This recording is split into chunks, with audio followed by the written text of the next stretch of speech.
Can I say yes and no at the same time? I mean, on one end, Stroud definitely has the talent to compete at the next level, but will factors like NIL or even his legacy keep him in Columbus for just one more season? Today is Championship Saturday for the league, but the real W is how this league is creating change. What is it about Columbus that makes this city the capital when it comes to U.S. soccer?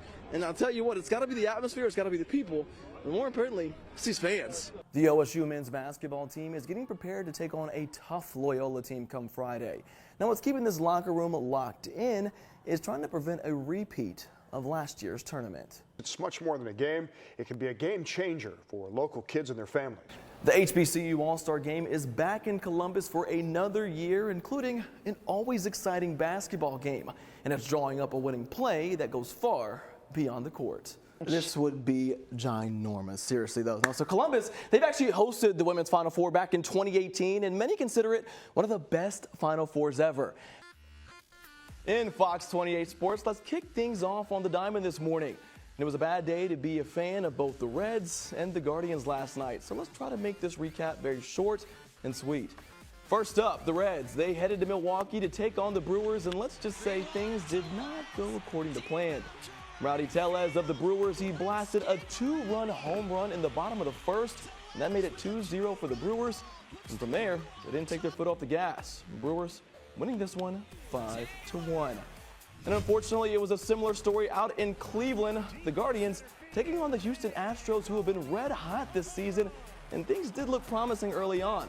Ahmed Rosario hitting his 7th homer of the year to make it 1-0 for the Guardians in the bottom of the first inning.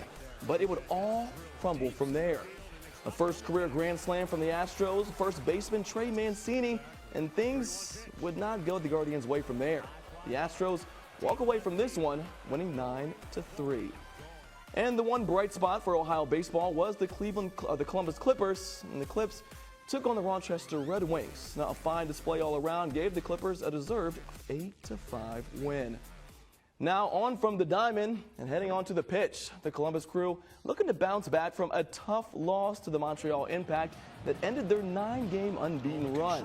Now they currently sit in 6th place in the Eastern Conference, and they should stay there, and if they do, they'll clinch a playoff spot. However, they're only 1 point away from separating them from 6th to 10th place.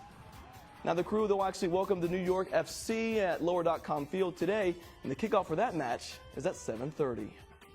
But regardless, all the talk is still going to be happening, and who better to talk sports with than the man himself, Sports Director Clay Hall.